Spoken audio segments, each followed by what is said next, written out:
Welcome to Everything's Not Black and White with your hosts, Lala and Brian. I don't know if you all are ever out in the community and you're doing things and then you just see someone and then you hear their voice and then you hear what they're speaking about and you're like, oh my goodness, I need to know this person. I need to have this person in my life.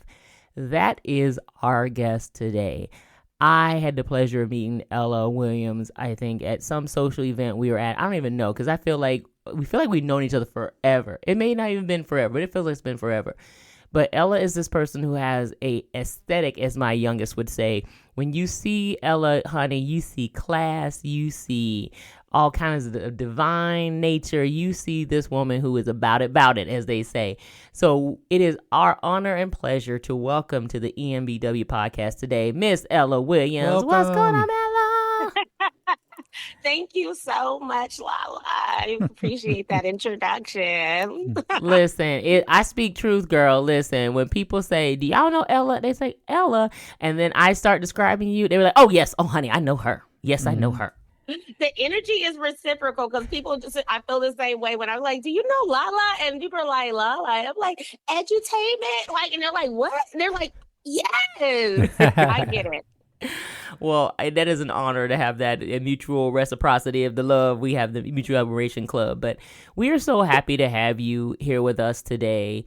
You know, I want everybody to know about Posh Teatime, but I really want people to know about Ella Williams, right? So we're gonna talk about Posh in just a second, but I really want people to know, like, when you say Ella Williams and the narrative that you have in your mind, who are you talking about? Who is Ella Williams?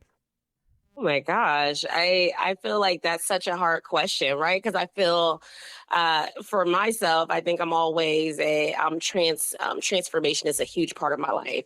So I feel like I'm constantly growing. And as I grow every year, I feel like I'm constantly evolving and changing. I would say I'm a learner. Like I am the ever learning person. I am the person that is a right fighter. Like I love when things are fair, which I know in this world, things can sometimes rarely be fair. But I'm also very feminine. I love all things pastel color. I love everything that's like what would be described as traditionally very feminine. I love that. I love being soft. I love like allowing my husband to be a leader. I love, being an example for young kids that they can actually pretty much do anything they want to do. And I just love that. I think I'm in a season of just like, enjoying life and really just going after anything I feel like is a goal of mine. Anything that I've ever wanted to pursue. I'm in that season of pursuing anything and everything. I love that. Yeah. I would say that's a very similar season to what Brian and I both are as well. We're empty nesters now. We've crossed over the 50-year-old threshold. Well, at least I have. Brian will by the end of 2023. Still hanging on. But you start thinking about all the things that you've accomplished in your rear view, but then you think about what are you driving toward. And so I love that you say you are a lifelong learner, but you have such a beautiful view of who you are and who you want to be, but I think what's so interesting, and I know your story, but I want definitely some of our audience members to hear your story. Like, life was not easy and simple and as soft as it could have been when you were growing up, was it? Oh, definitely not. So my mother, I grew up with a mother who had severe schizophrenia. And so oftentimes that impacted her ability to consistently have employment opportunities. Like my mother was very smart. She went to Franklin University. She used to work at Huntington. But there were like a lot of circumstances in her life where it created the perfect probably petri dish for her the perfect storm for her to develop her mental illness. And so after like a series of personal events that happened, like her mother being killed here in Columbus, having to take care of younger siblings, and then having a loved one, the love of her life, pass away from cancer, those things kind of caused her to have her mental illness. And so for me, because of that, throughout my childhood, we were in and out of foster care. We were in and out of shelters. We slept on the streets outside. There were times where, we lived in a mobile trailer and we didn't have heat. And the only way you heated the house up was with the oven. Or you had to wash up because there was no water in, little convenience stores bathroom. So definitely it was not the perfect upbringing of someone from a middle class family with a mother and a father. It was literally myself, my mother, and my sister growing up. So yeah, it definitely was tough. But my mother, one thing she always would stress and was the importance of reading and the importance of learning. And so like when we were, even though we would be struggling or we would be hungry, we would always go to the library, right? We would always, initially when I grew up on Livingston and 22nd, and we would go to the Parsons Library or the downtown Grant Library, Metropolitan Library, and we would literally spend all day there reading books. And then, we would take 20 books home with us or 50 books home, the max that you could check out at that time. And like literally like use that as a way to transform, because, you can't afford cable, you can't afford those things back in the day. So yeah, definitely it was not an easy childhood. A lot of times we would earn our keep by collecting aluminum cans and out of trash cans behind my classmates' homes. So it wasn't always easy, them seeing me, my classmates seeing me like literally dumpster diving in their trash cans behind their homes. And then we're going to take it to the recycling to get, a few dollars so we can get a meal that day. Yeah. So yeah, it definitely was not a soft upbringing. Yeah. No, first of all, I just appreciate you sharing and being so vulnerable with sharing that, because I often think about, my own childhood. You grew up in Columbus. I grew up in Sylvania, Georgia, which was a very small town in the southeast corner of the state of Georgia. But we had a very similar upbringing where even though my mom worked full time in the outside home, we still barely made ends meet. My grandmother was a constant source by being in the home with us. So that gave us stability while my mom was working outside of, but we did the same thing when we collected aluminum cans. I mean, there was a stint when we were on food stamps that was so embarrassing to me at the time, that because of so much of the stigma that, you don't want as a young Black person in the world to be like, oh, y'all are so lazy, y'all are on food stamps. I'm like, my mom working full time and we still can't get off of this. Like, this is a big deal. It's not for lack of trying, lack of working. So I really think it's so interesting that we had a similar experience, even though you were in the Midwest and I was in the South. Yeah, and my mother is originally from the South, so maybe that's a thing because she's originally from Mississippi. Oh, okay. Yeah. So it was intensity. So, I appreciate you sharing that piece about where you were and to where you are now, which I think is so absolutely beautiful, that you can take the tragedies that happen in your life and make them triumphs and start to really share a different narrative, a different story for the younger generation. I would have to imagine that you reading as much as you did in the library opened up new worlds to you, that you were able to see beyond where you were, and then you can have that little bit of a mirror and a sliding glass door and a window to see where you wanted to go. Absolutely. And I was an avid reader since I was a little girl. Like my mother used to just read to us every night and read books with us. And I probably was reading a lot of inappropriate content before my age, but I probably shouldn't have been 8 years old reading V.C. Andrews novels, but I did. Or reading The Color Purple in sixth grade. Listen. I would say we were probably just as bad because, our youngest, who is now 21, has been exposed to so many movies and television shows and music that we grew up on, and we have constant conversations. So I don't think you're necessarily too young. I just think, some people are more mature than others. We'll put it that way, right? Right. So I think that's great. So I love the idea. Now I want to tell people a little bit about Posh Tea Time, because I think it's so interesting about what kind of environment Posh Tea Times creates for people. So can you talk to us a little bit about what Posh Tea Time is and how it came to existence in your creative imagination? Yeah, so Posh Teatime Co is right now, it's a mobile tea room. We specialize in social enterprise. So we specialize in bringing vintage china, crystal, cutlery, food, and teas to people's home or their venue, and they get to have a luxury afternoon tea experience. And then the social enterprise aspect, as a part of my mission, is that we actually partner with local nonprofits, state-funded agencies, anyone else that'll partner with us, and we teach home economics, etiquette, and life skill classes to at-risk youth. So it's very important for me. Like Posh Teatime Co is more than a business; it is a mission. We definitely want to make sure that we're a sustainable business, but that we are actually giving back to the communities that served myself and so many others. So it really is an escape. I love the idea that we're able to educate youth and provide them an escape, and for them to also get real life skills to help them grow and develop things that I kind of struggle with going into my adulthood, not having those skills. And then I love the idea that I tie everything into the theme of transformation. So we love that we're able to literally bring everything to someone's doorstep and then like completely transform a room in their home to a traditional English style afternoon tea theme party, or whether it's a Moroccan style. We do multiple different tea ceremonies, but that is the overarching theme, is that it's all about transformation, and people are allowing us into their homes and into their lives, and we're allowed to give them this really elegant, opulent experience that people don't get any longer. People don't have the opportunities to go and dress up and go to the opera or the theater. Everyone's wearing jeans, everyone's being casual. And this allows the opportunity for people to really show up as their best and most prestigious self. I love that. I mean, that brings me so much joy. Like, I literally am smiling thinking about what you're saying, because I even remember being a young person, in America, as a 50-year-old Black woman growing up in the South, there's a whole lot of stigmas and biases that are basically your whole life is patterned by those things.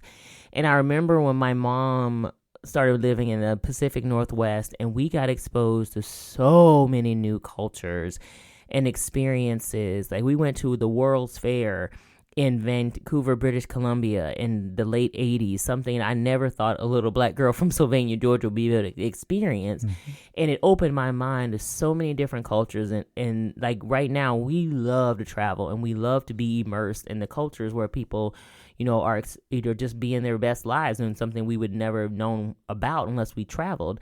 So I love that you're talking about transformation and going into people's homes and giving them an experience that they couldn't even dream or imagine that would belong to them, or that's a narrative they might hear, even a book they might read in the library, and they're like, I can never see myself in that world.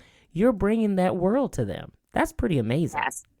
Thank you. Yes, that's what we pride ourselves on being able to do. And the joy that people have, especially when they, enjoy our imported teas or eat the handcrafted food that we make, it really is like the best feeling ever. Yeah. That's one thing I've had to learn over the years. I was raised by a single mom as well, so like we literally just traveled to Indianapolis and Knoxville. That's where my grandparents lived. So outside of that, I never had much worldly experience. But when I met La later in life, like we've been traveling everywhere, and I'm a firm believer that the things that you're providing, like this experience, definitely helps education-wise to understand all the things that are possible out there for people. Mm-hmm. Absolutely. I am a firm believer in travel. My husband is from Morocco, and we travel quite a bit. I mean, I've always wanted to, when I grew up, I was like, I didn't grow age out of the foster care system. I was like, okay, my goal is to travel and see as many places as I can. And my husband and I, we love traveling. We travel places across the United States as well as overseas. I love going to Europe and getting a chance to go into Africa. I think it's an amazing opportunity for people. Everyone should have a passport. There's really no excuse in America. We're the only country in the world where people are not required to have passports, where most other countries, that are considered first world, they literally have their passports since they are born. Yeah. And those other countries also give a lot more time off for people to actually use those passports. Honey, facts. True facts. True facts. They get holidays. Honey, holidays. Full of them. I remember we were down in the Caribbean, and I was talking with a gentleman from, I think it's from Britain, and he's like, how do you all do it with just, a week of vacation in a year? Because I think they get almost 4 weeks or something. No, they get more than that. They get months. Oh, yeah. Yeah, it's a lot. I work with an IT offshore team in the Netherlands, and they literally, every time I talk to them, I'm like, they're like, oh, I can't finish this. I'll be on holiday. I'm like, you just got back from holiday. Listen, honey. It's nice if you can get it. Exactly. The work day is the anomaly. The holiday is the everything. People about the living, honey. Living and thriving. Let's go. because I'm about that business too. Listen. One of the things I think is so interesting too, and you've told your story, and in being from foster care at risk to where you are today and living a beautiful life and trying to share with others, like, how do you balance having this business that offers this opulence and this beautiful, entry into a different style of life, into the fact that these kids are still every day living in very at-risk situations, whether it's financial instability, food instability, education instability, parental instability, all those things? Like, how do you find that balance between the two? Yeah, I think the way that I find the balance, especially with the etiquette lessons, is that we're teaching these kids we're not just teaching them dining etiquette for eating at a 5-star restaurant. We're showing them how to present their best self, and that this can be a means and a way for them to escape the environment, that they don't have to stay in an impoverished environment. They don't have to stay where they are. We're giving them the tools so that they can own their own future. And I think that's something that no one really taught me early on, is that I could own my own future. And I think that is so important to empower them with that they have the ability to change their lives. Is it easy? No, it's not easy. But if you have the skills that are needed, if you are able to present yourself in a way that you're likable, if you're able to have good hygiene, if you are able to have some actual tangible skills that you can bring to the workplace, or start in a way that you can start your own business, these are things that are needed to help them thrive and survive. And I think also giving them the skills that they can use now where they're at is also really helpful. So we do cooking classes, and we also again work on the hygiene, and we talk about how to clean your body. And a lot of kids don't know you're supposed to wash from top to bottom, or where to wash and clean. We literally go into in-depth detail to provide them those skills. That's so amazing to me. First of all, thank you for speaking about that, because I always think about when I tell people about like self-care, and I say, about going to get massage or whatever, like, oh, you live in this opulent lifestyle. I'm like, honey, massages should be a regular thing everybody does weekly, honey. It's taking the lymph nodes and taking all those nasty germs out of your muscles and body and getting them, expelling them. So yes, it makes you feel good and relaxed, but it's important for your overall health. So when you start talking about giving people a way to look at their best selves and be their best selves, from everything as simplistic as here's the hygiene to here's how you present your best self to get ahead in business and in the community, I love, love, love all of that. Yeah, those are things I wish people would have taught me earlier on. And I love the fact that I grew up in a time where we still had home economics in schools, and we had wood shop. But now we live in a time that there's such a push for STEM, which I have nothing against STEM. My day job is in IT, but I don't like the fact that you're excluding home economics and wood shop. Those are skills. And especially if you're looking at a spouse, it's me. I love a man that can fix things. I love a woman that can fix things. I mean, I have, I don't know if you know Akima from the Five party venue. I do. But she literally she is like a woods worker. Like, she literally designs a lot of those props herself and cuts them and everything else. And I think those are those skills are so needed. Man. Absolutely. I love that. And I think that's just so important for people to actually see a bit of themselves they never thought was even possible. So you're giving people hope and possibility, which, literally has zero price tag on, because it's invaluable, because you just are especially for children of color, immigrants. You need to have someone that can show you those things. Yeah. Exposures. It can be an immense influence on a young individual. Yeah, for sure.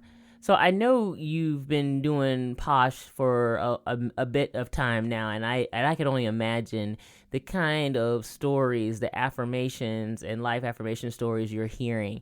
Like, what are some of the things that really keep you going? Like, what is an experience or something some youth has said to you that's like, okay, this is what I'm supposed to be doing with the rest of my life. This is really important.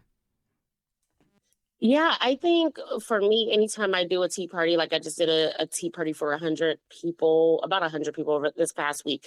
And like literally it was a room full of women, and I think a lot of times people think about tea parties and they associate them with little kids parties, princess themed tea parties. Like they don't associate them with adults.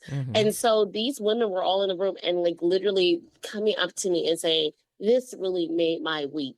This That's really made great. my day. Like, I didn't realize, like, sitting here, being able to have, converse with other adults and, like, not look at my phone or be holding my phone and actually really being intentional and spending quality time with people I really care about. Yeah. Like, we're giving people that time back. Mm-hmm. I think that is so important. And people are, and like, literally, those women were so tickled by the crystal there, like the vintage china there, like all the china that we use.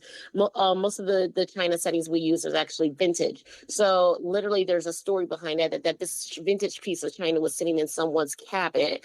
Until their great granddaughter decided to give it to me or sell it to me, and they knew that it was going to be used. So I think it's so important that we just realize that it doesn't always have to be technology based, or you don't have to always be out touring, or literally running yourself ragged to have some self-care. I think self-care can be simply just enjoying the quiet tinkling of china clinking, or the light stirring, or the ripples of the tea in the teacup, like seeing that and enjoying the beauty of that. I think that is so important, and that's what we're giving back to people. I was literally just melting into my teacup as you were talking about the clinking, and then of course my mind went immediately to Get Out in the teacup, because I was imagining, honey, I was like, Jordan Peele, why you don't mess me up like that? He don't mess me up. It's funny because I was over here thinking the same reference. It's when you've been married too long, when you're thinking about the same kind of things. Where was that tea place in Cleveland we stayed at? Oh yeah, it was a tea shop, bed and breakfast in Cleveland. I can't remember the name of it, but it was wonderful because they had a high tea breakfast. We had a high tea brunch, and it was really fun. Yeah, and that was my first time being in a setting where it was specifically designed around tea, and that was really cool. I enjoyed the experience. I mean, men can definitely enjoy it. I think that's a misnomer as well, that people think that men don't enjoy it. I mean, in Africa, men drink tea quite a bit, especially rooibos tea. My husband is from Morocco, where we practice Moroccan tea ceremony quite a bit. And it is just a way to sit down and really enjoy your family, enjoy friends. Literally, if you go in Morocco and, you're a stranger and you're lost, someone will just invite you in to have Moroccan tea. And that's usually like tea and cookies, and just to sit down and talk. That's beautiful. I love that. But that's so much of what we have missed in the world, is the true art of community, right? And community meaning communing together, whether it's over food or over drink, or just to be in each other's presence. And so I love that you,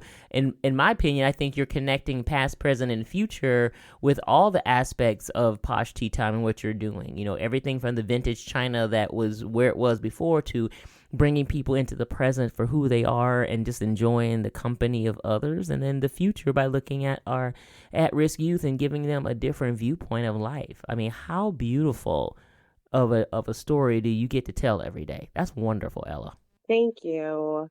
So I know that you're now doing, you talked about the mobile parties, and you talked about bringing all this wonderful lusciousness to you. I know you have a new mobile tea cart, and her name is Queen Charlotte. And for the Bridgerton fans, everybody, it is all of that and then some. So I just wanted to give a shout out, to you, Queen Charlotte, and Shonda Rhimes, just because I always want to shout out Shonda Rhimes when I can. But just how beautiful is it, though? Literally, when you think about your experiences, when people look at you, they think about Queen Charlotte, and what Queen Charlotte represented. Obviously, Shonda Rhimes is a beautiful, melanated woman who is showing people that you can have a bias in your head of who you think I should be, and let me really show you who I am. And I love that. It's been a year of, like I said, transformation is the word for us. And so, we acquired, we had a custom trailer built that's about 15 feet long, and she is called Queen Charlotte. And we literally can vend out of her. We can have her as an add-on for tea parties, or we can do pop-up events with her, which is really great. And usually we do offer our iced teas or bubble teas, hot teas, and some of our pastries and ice cream out of the trailer. So we absolutely love the convenience of us being mobile. I think it really gives our clients something to look forward to when we show up with the trailer, and then all the fixings to have a tea room in their home. So we absolutely love that. And then again, Queen Charlotte, once I watched Bridgerton, and I was like, oh, Queen Charlotte, like the history behind her was that she was actually a woman of color. Mm-hmm. And that's kind of like the torrid secret that nobody wants to talk about in UK history. But I'm like, but she was there. She was us. So Mm-hmm. Yeah. again, Meghan Markle kind of did the same thing when she broke the mold. Like, we're Yep. here. We are here, honey. So I absolutely love that. And I wanted to basically make sure we had some of those influences. We don't do just traditional English teas. Of course, we offer, I tell people all the time that especially since we are a Black-owned, Muslim-owned company, that we honor our history, period. Yeah. And so it's really important for us that we honor African history, Black American history, as well as the origins of tea, which, traditionally has, Asian in regards to the oxidation of how that like kind of transformed and then went through the whole Silk Road and traveled through all parts of the world. So we celebrate community all day, every day. And Queen Charlotte is just giving us another way to do that. I love it. Girl, you got me like, I got like goosebumps on my arms, like just hearing all that. Because I just think about my own experiences that I've had that I always try to share with others. And, I tease because Brian and I have been together for 15 years. And I always get excited when I can share new things with him. And he sees through new eyes and new lenses. So the fact that you're doing this for people of all ages, races, backgrounds, etc., is such a beautiful thing, because you're really helping people open up their hearts and their minds to do something different, and then to see each other's humanity for what it really is. So I think it's beautiful. Thank you. So what exciting things are on the horizon for Posh Tea Time? Well, we have quite a few things going on right now. We're actually participating in Sea Change, which was their signature cohort, which is an accelerator for small businesses, small social enterprises. And so that cohort is actually wrapping up September 13th. We'll actually be pitching in a pitch competition. Mm-hmm. So our goal is to actually raise funds, because we actually partner the classes that we teach to at-risk youth. We actually also have a youth employment program. So our goal is to expand that programming so we can hire teens and youth to work on the tea trailer on Queen Charlotte for vending events and teach them hospitality skills. So our goal is to get additional funding for that, as well as for our brick and mortar tea boutique, or boutique tea cafe. So we are pitching in a couple of weeks, and we are hoping to get the funding that we need in order to have our brick and mortar our boutique tea cafe, as well as expand that youth programming. That is amazing. Oh, I love it. Well, I would say good luck, but you don't need luck. You just need people to hear you, honey, because there ain't nothing about luck, honey. You come prepared all the time. So when people say, honey, if you stay ready, you ain't got to get ready. Ella, always ready. Always ready. Oh, I'm trying. This has definitely been one of the most challenging classes or things that I've ever done. So I'm really excited to share with, people, whether it's my friends and family or complete strangers, about our mission and what we've been doing the last few years and how they can help us scale.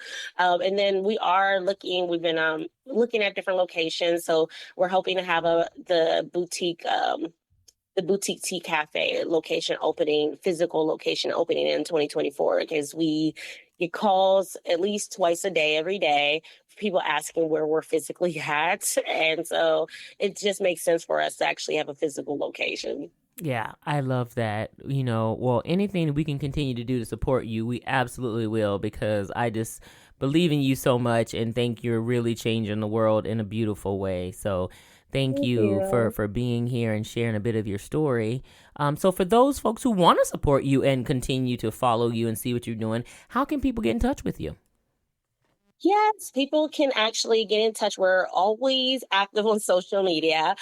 You can follow us on LinkedIn, Facebook, TikTok, and Instagram with all at Posh Teatime Co. So that's Posh Teatime Co. They can follow us there. They can also go to our website, join our newsletter mailing list, and be notified about any events and updates that we have coming up. And you can go to our website at www.poshteatime.com. It's amazing. So, Ella, again, thank you so much for being here and sharing a bit of your story. I mean, I know people can get just a little glimpse of the energy that I talked about in the very beginning and how much you are changing the world and you inspire all of us so much. So keep doing what you're doing and being such a bright light, because you really are changing the world one person at a time, one teacup at a time. Tick, tick. One teacup at a time. Yes. I love it. So, Brian, how can people get in touch with us or on social media or wherever? Yeah, follow us on Facebook at Everything's Not Black and White, or you can email us at enbwpodcast@gmail.com. That is correct. And so thank you again for listening, everyone. Please like, subscribe, and share. Thank you to Ella. Thank you to Brian. Appreciate all of you. We'll see you soon. See ya. Bye. Bye.